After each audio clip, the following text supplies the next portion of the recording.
me. There's a huge great white behind me. Shark! Shark!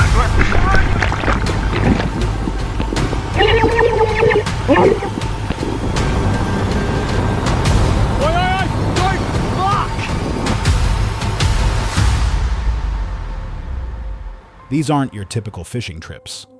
From deep-sea battles to chilling encounters no one can explain. Here are 8 times fishing turned into something far more terrifying. Mark Wilkins, the creator behind Northeast Georgia Kayak Fishing. For over 6 years, his channel had been a peaceful corner of the internet, inviting viewers along as he paddled through rivers and lakes, finding joy and solace in the calm rhythm of kayak fishing.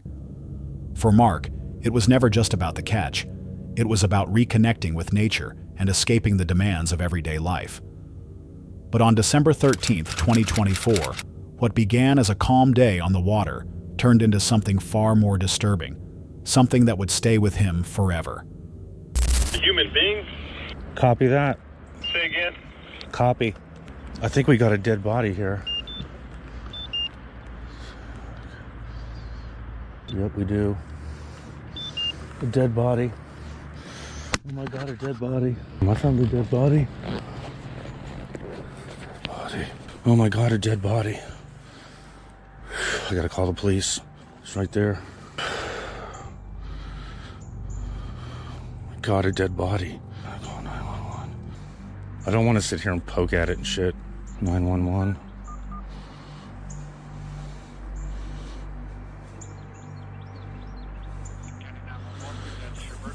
I am fishing on Lake Emery and I have come across a dead body. I am put in at the boat ramp and I was going down towards the discharge, the water station discharge, and I'm kind of in between the discharge and the boat ramp, heading down towards the dam. Okay, are you in the water? Yeah, I'm sitting here looking at it.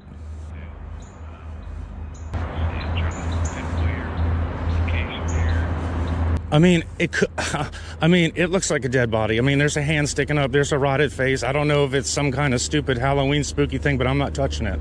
So, What's your name, sir? my name is Mark Wilkins. It looks like it's been here for 505051 yes, sir. John, go up there and look at that and tell me what you think. Yeah. Are you just in the water waiting, or? No, I'm in my boat. Oh my God, dear Lord, please rest that person's soul. I mean, I saw that hand sticking up and I was just like, is that some kind of Halloween, like, spooky yard thing that ended up in here? Right. Because it is small.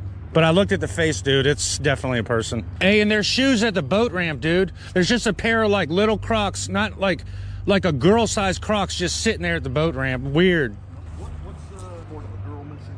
Yeah, it was like a young, it's hard to tell by that face. It was like a young girl. But there's no way that would decay in that fast. I mean, I don't know how long they said she was missing in that little thing, but... This looks like it's been there a minute. Yeah. Guys, thank you. I'll call you if I need anything. Okay. All right. Hey, don't forget to check that boat ramp, dude. Those little pairs of shoes. We got somebody. Oh, that's creepy as hell, dude. It didn't take long before they realized it wasn't debris. It was a body. The peaceful tone of the day evaporated instantly. Startled and shaken, Mark called emergency services. He described the scene in detail, mentioning a visible hand and a face that looked badly decomposed. Though uncertain at first if it might be some kind of Halloween prop or prank, a closer look revealed the truth. It was real. As authorities responded, Mark and John remained nearby. They had also noticed a small pair of shoes, what appeared to be women's Crocs, left near the boat ramp earlier in the day. Now that detail seemed deeply unsettling. Law enforcement quickly arrived and began cordoning off the area. The floating body was confirmed to be that of a young girl. Her identity, the cause of death, and how she ended up in that section of the river all remained unknown at the time. The shoes found nearby were believed to be hers, though it was unclear how long they had been there. Mark later uploaded the footage of that day to his channel. What had started as just another kayak trip had become something far more serious. Viewers flooded the comments with support, expressing sorrow for the girl and commending Mark and John for keeping their composure and taking the right action. In the following weeks, Mark found it difficult to return to the water. The lake, once a sanctuary, now held darker memories. Though he continued posting videos, longtime subscribers noted a change in tone, a certain heaviness in his voice and expressions. While details remained scarce, some viewers speculated that the girl may have slipped and drowned, or perhaps had been missing for days before drifting downstream. Others wondered if the shoes were left deliberately, either as a sign of distress or possibly planted. Without confirmation from authorities, the theories ranged from tragic accident to foul play. Was this simply a heartbreaking accident in an otherwise peaceful setting? Or does the isolated location and eerie clues, like the abandoned shoes, hint at something far more sinister? We may never know what truly happened that day on Lake Emery. It was supposed to be just another early morning adventure at sea. The plan was simple: launch the kayak, enjoy the glassy water, and maybe catch something worth bragging about. The location was known for its unique charm: a paddle through a quiet river mouth, dragging the kayak over a sandbar, and finally reaching the open ocean. On this particular morning, the weather was unusually calm. No wind, barely a ripple. A rare moment of peace along that rugged coastline. Well, good morning. It is about 6:15 for me here, and I've just paddled the kayak out through the river mouth here, which is quite a nice little warm-up. It's a really cool thing about this spot. You get to paddle through a river, then wheel your kayak over the sandbar and out to the sea. But we have glamour conditions out there today. Almost no wind and almost no swell, which is not a common occurrence at this spot. So I'm very, very stoked to get out there. By 6 a.m., he had paddled out, fully immersed in the peaceful rhythm of the sea. Everything felt normal, until it didn't. Yep, here we go. Just tossed the lure up while I was moving to the other ledge. Good kahawai for a live bait. After landing a decent live bait fish, he began to sense something strange. The fish, moments ago thrashing with energy, seemed almost paralyzed. Then, without warning, a dark shape cut through the water. A great white shark. Massive. Little rascal.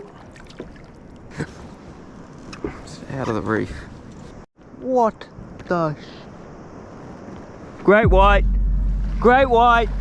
Silent. It passed the kayak with unnerving grace. At first, he kept paddling, hoping it would leave. But the shark had other plans. Oh, mate, get out of the rudder! Holy shit! Fuck me, there's a huge great white behind me.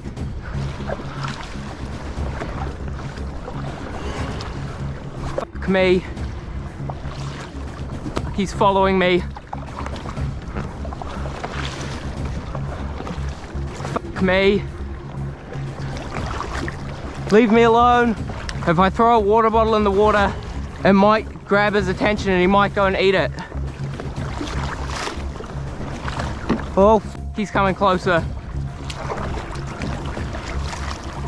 He's right on my tail. All right, we'll throw this water bottle. He's turned on the water bottle. It began tailing him, drawing closer, shadowing every stroke. In a desperate attempt to distract it, he tossed a water bottle into the ocean. It didn't work. The shark was locked on. For a moment, it disappeared from view. A moment that only increased the fear. Where was it? Was it directly underneath? Oh yeah, he's still back there. He's about 20 meters behind me now. Fuck, he's coming closer. I'm sorry for all the swearing, but I'm shitting bricks right now.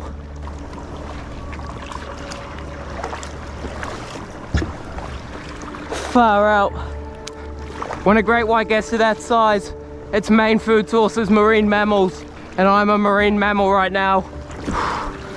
I don't know where he's gone, but I'm gonna turn these cameras off. Oh shit, that was him. Shit, that huge swirl behind me. I hope that front camera picked it up.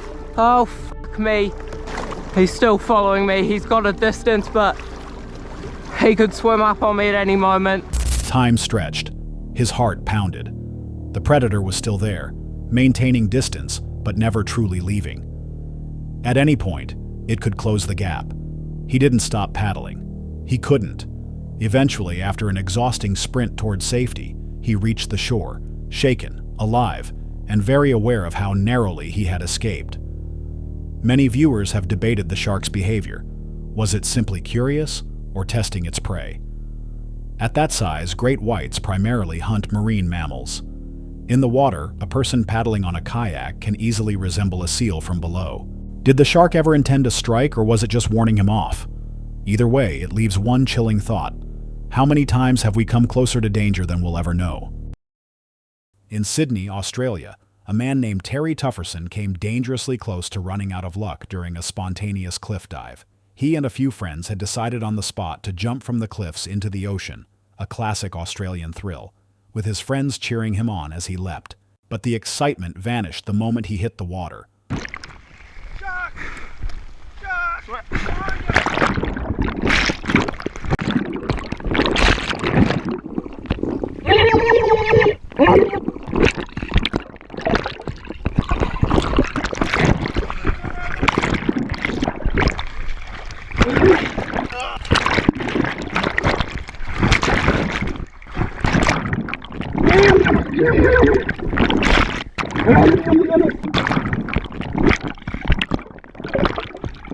Fortunately, he made it out unharmed. The close call served as a powerful reminder that even the most exhilarating adventures can turn perilous in an instant, and that the ocean's power should never be underestimated. On September 5, 2025, the YouTube channel The Lawless Tide traveled to Pompano Beach, Florida for the Extreme Kayak Fishing Tournament, SummerSlam Part 2. It's one of the biggest kayak fishing events on the East Coast. The gear was packed, the dogs and family loaded into the truck, and by nightfall, they had reached their Airbnb. The plan was simple: tie rigs, rest, and be ready for the morning launch. But what began as just another tournament would quickly turn into one of the most harrowing fishing encounters ever caught on camera. The morning started in darkness. Storm clouds hung overhead, thunder rolled, and lightning flashed. By 5:30, his kayak and gear were unloaded and ready for the Coast Guard inspection. The plan was simple: get cleared, wait for the 6:45 start, and launch with the fleet. But the conditions already looked rough. I pedal your ass out, give you a shot. Thanks, buddy. Yeah. Instead of rushing in at the shotgun start, he waited to see how other kayaks handled the surf. After a pause, he and Mikey launched and headed to the bait boat. Baits loaded, rigs tied, rods ready. Yes, sir.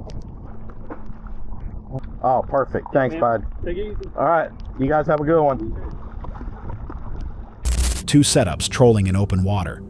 But even a mile out, mats of sargassum made fishing difficult. Weighted rigs were the only way to drop bait beneath the weeds. All right, we're on, guys. All right, we're on. Let's go.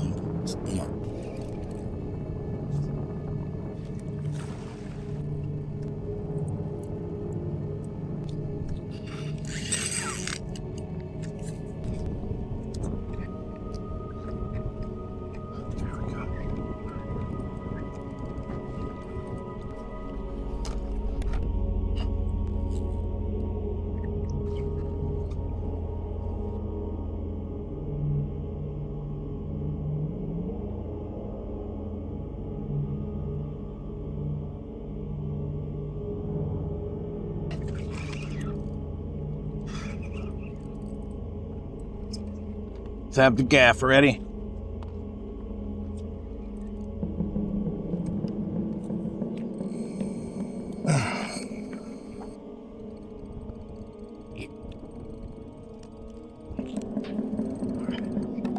Now we're free. Let's go.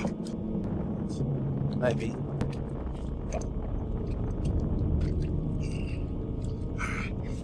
Got one on the board. It's not a monster. Just glad to be on the board now.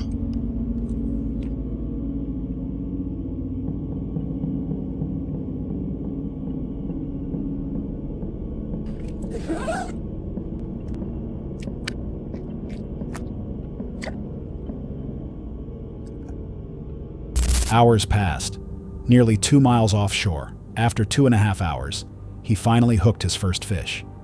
The line instantly tangled with his second rod, turning into a mess. He cut one line completely, sacrificed the rig, and fought to land the fish. Against the odds, a king mackerel came aboard. Soon after, another king followed, 2 fish now in the bag. But radar showed trouble. A storm cell that should have dissipated was instead building strength. Hoping to squeeze in one more catch, he began trolling toward shore. Then a massive swell lifted the stern. In an instant, the decision changed. Forget fishing, get back alive. A quarter-mile closer in, disaster struck. A wave slammed the kayak and snapped the right arm of his seat. Now off balance, he fought swells from behind and crosswinds from the left. Spray cut sideways across the deck, and then, the first capsize. He flipped the kayak upright, climbed back on, and realized he had already lost a rod. Worse, his fish bag drifted away in the chaos. With no chance to retrieve it, survival became the only goal. But every 30 seconds, the seas grew rougher. Cross swells forced him to lean hard left just to stay upright. Soon, another capsize, then another. Each time he re-entered, exhaustion grew heavier. His radio was gone. His inflatable waist PFD hidden under his shirt was still unused, but he was close to pulling the cord. At one point, a boat passed within sight.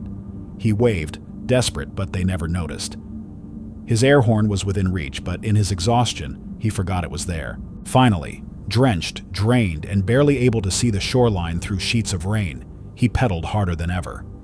By sheer will, he pushed until the sand finally met his hull.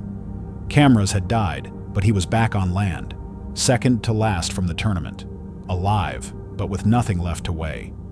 This video shows how quickly the ocean can change, and how thin the line is between competition and survival. Viewers pointed out the critical lessons. A belt-style inflatable PFD offers little protection offshore. A full vest with a knife and whistle strapped to the chest could have made a life-saving difference. Others noted the lack of safety boats, calling it a major oversight that the tournament wasn't canceled once conditions worsened. Whether you call it reckless or resilient, one thing is certain: the ocean doesn't forgive mistakes. Preparation and judgment are the only defenses when the storm closes in. 3 capsizes, a broken seat, lost gear, lost fish, and a long mile through building seas. He made it back, but just barely. Would you have launched that morning? Or turned back when the thunder rolled across the beach? And if you had been 2 miles out in that storm, what piece of safety gear would you have trusted most? A proper PFD, a radio on your chest, or a rescue boat waiting offshore? The YouTube channel Whitey's Fishing is known for showcasing intense and adventurous outdoor fishing content. But in this particular upload, what was meant to be a routine trip quickly escalated into a dangerous and life-threatening situation. 3 teenagers, Jacob, Sam, and 15-year-old Ray, head out to a rocky shoreline in hopes of landing some fish. Despite less than perfect weather, they proceed, expecting a typical day by the water. But early into the outing, things take a sudden and terrifying turn. Oi, I don't reckon you're getting it. What's it called? Oi, oi, oi, don't, fuck! He's in the water, dude! Dude, just try to swim towards us, bro. Oi, oi. Chuck us a pole. Oi, oi, you just be on wave watch.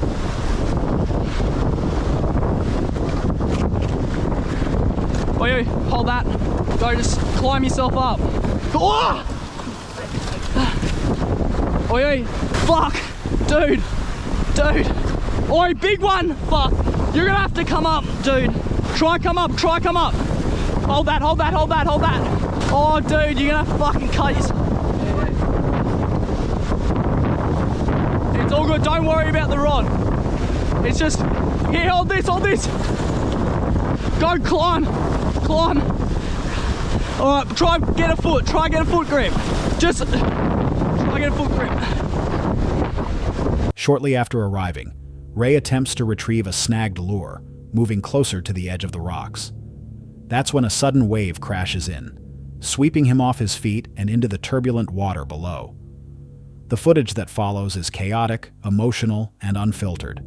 The camera captures the escalating panic as Jacob and Sam realize the severity of the situation. They can't jump in after him. Doing so would risk all of their lives. Instead, they frantically try to guide Ray back toward shore, shouting directions and scanning for anything they can use to help. A fishing rod, a rope, even their own hands if it comes to that. Waves continue to hammer the rocks, pushing Ray in and out, draining his strength and making it nearly impossible to gain a foothold. The cold, the current, and the chaos combine into a terrifying battle for survival. Despite their fear, the boys remain focused. They keep talking to Ray, trying to keep him calm, even as they themselves are clearly overwhelmed. Their attempts at creating makeshift rescue tools barely keep pace with the power of the ocean. Reed, come this way. Swim out here.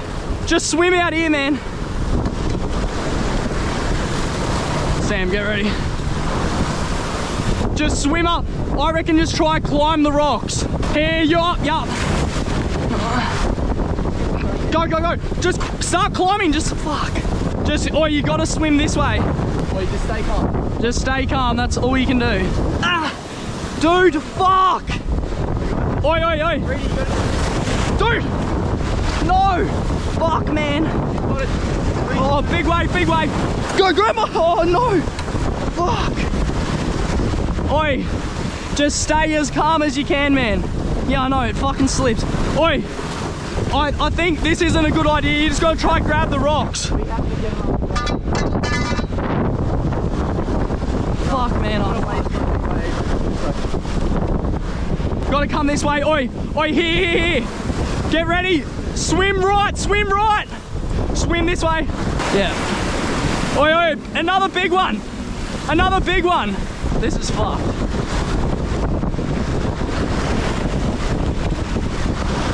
Fuck, man. Time stretches on. With every crashing wave, the risk grows. Ray is visibly exhausted, clinging to hope and to the guidance of his friends as he fights to stay afloat. Eventually, after what feels like an eternity, Ray is able to get close enough to the rocks to make a final push. The others reach down, helping him climb, pulling him up as the waves slam into the rocks behind him. When he finally scrambles to safety, the moment is raw and overwhelming. The boys collapse together, shaken and breathless, fully aware of how narrowly they avoided disaster. This wasn't a near miss caused by bad luck. It was the result of a calculated risk taken in a high-risk environment.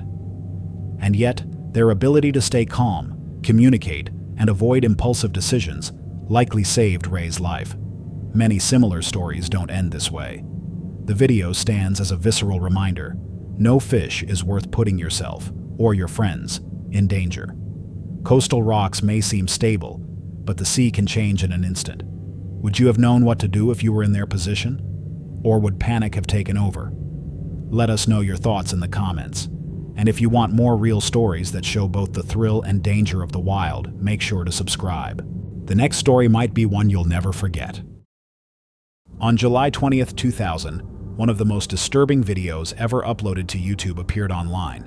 It came from a small channel named Fat Reacts, a channel that, to this day, hosts only that single clip.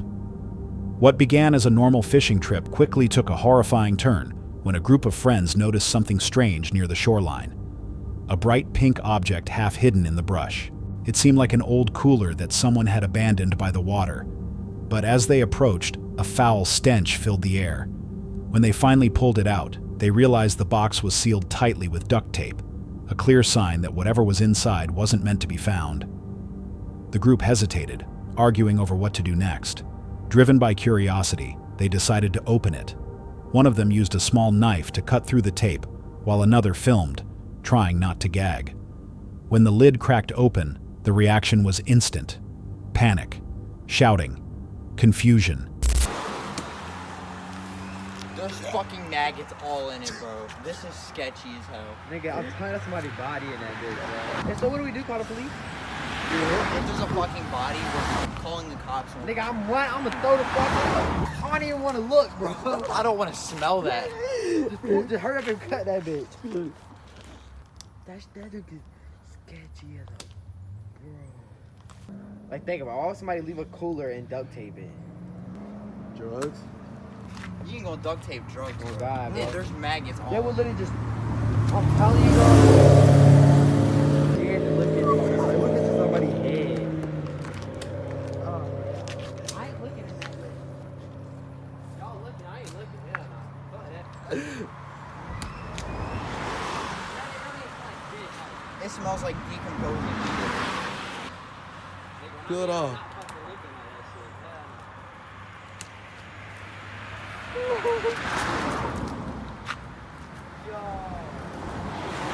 I'm scared of the bitch. Oh, fuck.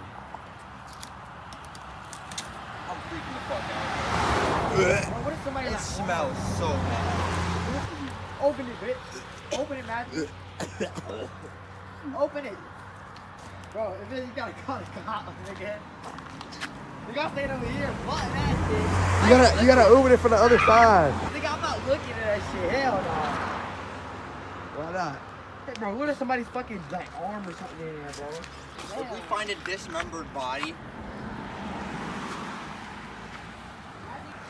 what is it?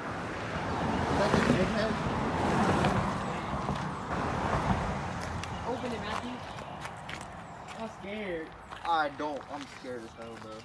Bro, it's gonna be some dookie, bro. Look how many fucking maggots there are, bro. It's decomposed. It's gonna be a dead animal, bro. I already see it. Nigga, but why would they duct tape a fucking Why would they dead put it so close? Why would they duct? But still, you know people are retarded. Does it open up from this side? It opens up from this Oh side. yeah, I'm going This to here. side. Fuck that shit. I ain't looking Do at it. this. Open it. With what? Your knife. Oh shit! Bro, what is it? Boy, that shit's so bad. Oh my god. Hey, nigga. Hold on. Open it up for a minute. I gotta record it. I'm not looking in there. What is that? What is it? I don't know. I don't know. What you mean? What does it look like? It looks Matthew, what does it look like, bro? like, it looks like dead fish. You lying. I swear. Matthew, what does it look like, bro? It's fucking disgusting. Bro, what does it look like? Bro, we need to call, bro. What does it look like? Oh, Michael, what the fuck does it look like? What does it look like? Bitch! Bro, is it nasty? Bro, you gotta move it, bro. You can't tell. Like, this is like somebody's body? You look like somebody's body? Huh? I don't know. I'm holding my breath every time I go over there. I don't know what. It smells like garbage. Oh, look at the fish. I'm not looking over there. It is disgusting. What the Bro, Oh my god. grow up. I don't know what it is. Ew. Oh no. Not yet. Not yet. I don't. What is it? I'm gonna call 911, bro. Just chill. Not yet. I'm so dead ass. What does it look like? I don't know, bro. I don't know if it's it's something decomposed. That is so I don't know if nasty. it's fish or if it's a dead body. Call him, bro. Cause it's kind of sketch, bro. Like it was duct tape and shit. I'm calling 911. Don't call the emergency one. Look up non-emergency. Non-emergency. That was They nasty. will come on this bitch, goddamn. Motherfucker flying. I'm about to throw up. What is it? I can't tell.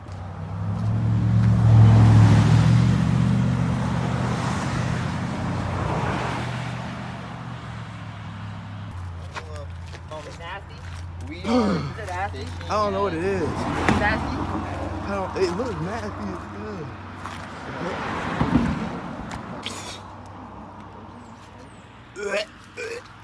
I can't be over there, bro. Watch out, man. I don't have Take a move. Move, G. to. That shit smells so bad. My eyes were. Inside were decaying remains, at first mistaken for fish, but soon it became obvious that this was something far more grotesque. Whether it was animal or human, they couldn't immediately tell, and no one wanted to look closer. The video cuts off shortly after one of them says he's calling 911, leaving the rest of the story unresolved. Some viewers believe the group stumbled upon the remains of an animal that had washed ashore, later sealed up to contain the smell. Others think it was evidence of something darker, perhaps an actual crime scene that was never publicly reported. Was it truly just a decaying animal, or did they uncover a secret that someone wanted buried for good? Whatever the truth, that single video from Fat Reacts remains one of YouTube's most haunting mysteries. On August 20th, 2024, a surprising clip was uploaded to YouTube by a creator known as Fish Tucker Man. Tucker's channel usually features lighthearted catch and cook adventures off the western coast of Australia. Sunny days, good food, and calm seas. But this trip took an unexpected turn when he and his friend encountered something, or rather someone, drifting helplessly in open water. Let's get him.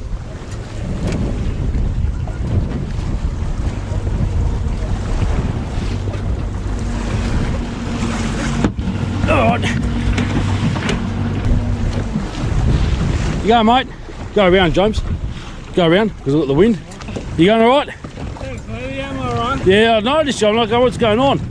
Go around the other side, James.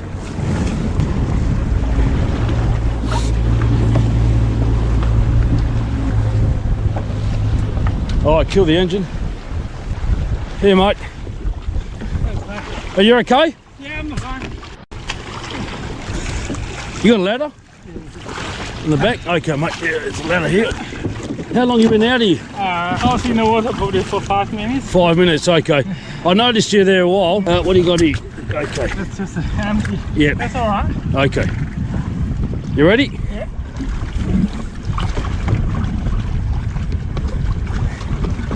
Okay, good man. Are you there? Get in my bag. Yeah, yeah, we'll get your stuff. Yeah, yeah. Yeah. You're more important, but There's my key in there. yeah, yeah, sure, mate. All Yeah, police key in there. yeah. Oh, my name's Dom. Thanks, mate. Yeah, yeah, yeah. You have a seat, mate. Oh, All right. yeah. Yes, yeah. All right.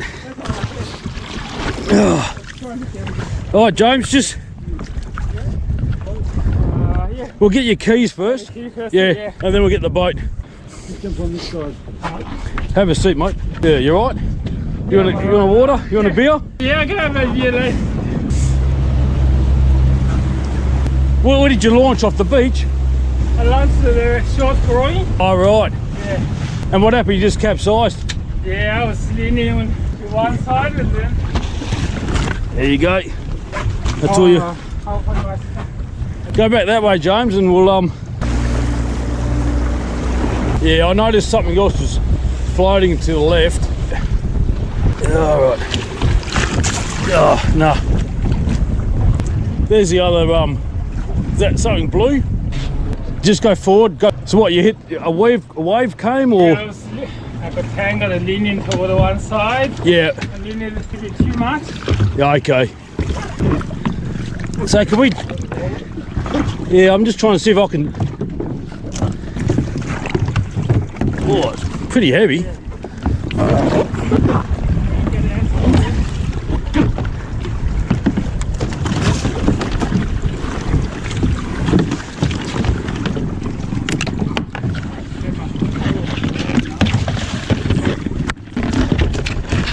Alright, so what I'll do, we'll have this on tow.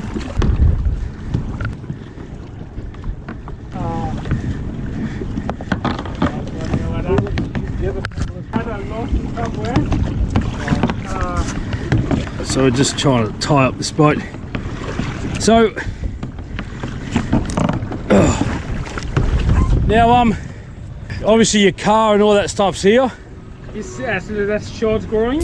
Floating in the distance was a figure clinging to an overturned kayak, struggling to keep above the surface.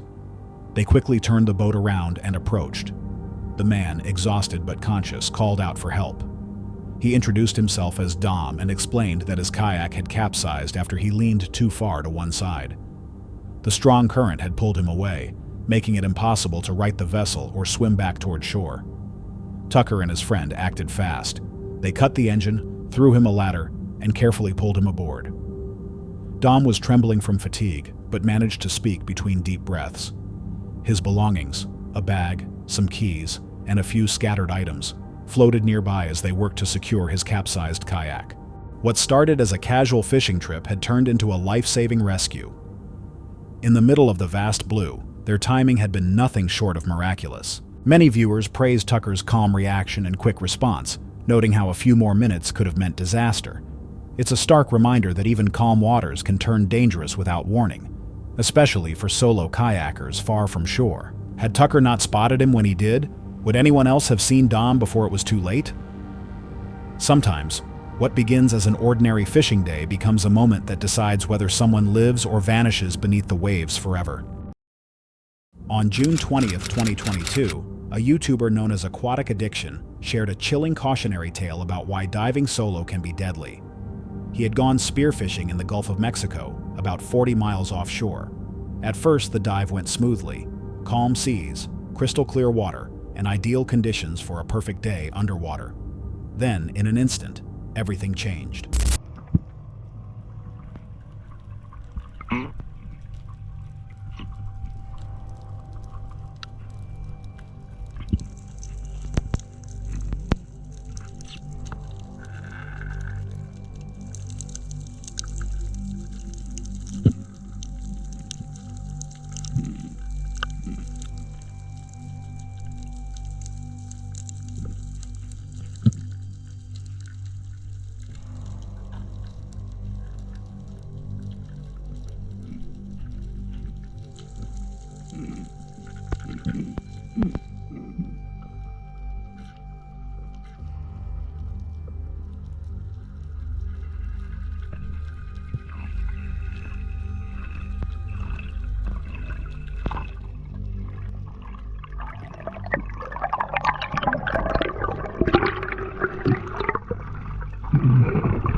Without warning, he lost consciousness beneath the surface, a diver's worst nightmare. Later, he revealed that he had suffered what's called a shallow water blackout, a sudden loss of consciousness triggered by low oxygen levels during a dive. The terrifying truth is that most divers don't survive such an event. Fortunately, he was pulled to safety just in time. He later admitted that if help hadn't arrived at that exact moment, he wouldn't have made it out alive. Experts suggest that shallow water blackouts often strike when divers overexert themselves or hyperventilate before descending, creating a false sense of oxygen security. It's a silent killer, one that gives no warning before taking control. How many others have pushed themselves just a little too far underwater, unaware that one extra breath, or 1 second too long, could be their last? On July 17, 2022, YouTuber Brad Jigmaster posted one of the most disturbing kayak fishing videos ever captured. That day, he was out on an isolated river, casting for base completely alone, or at least he believed he was. About 30 minutes into the trip, something unexpected drifted into view, turning what should have been a calm outing into a haunting experience. Hey, you see me? I turned around. I'm going a different route. But if you look to the left of the screen, just look at the left of the screen. Did you see it? You see my head? I am fucked up right now in the head. Do you hear me? I'm fucked up. I had to whip out my camera because nobody would believe me. What if my film on her was not recording? I didn't know, you know what I mean? So yeah, what you saw was a man floating in the water. There goes my fishing trip. And that sounds selfish, I know, but I'm fucked up, man. Okay? I'm really fucked up. But anyhow, at this point, get ready to call the popos, and I realized I need to get out of this water and do that before I drop my phone. So I had to duly on back by this guy and get another look at him. Fucked me up some more. you know? I didn't want to hit him with my pedal, so I stopped for a second.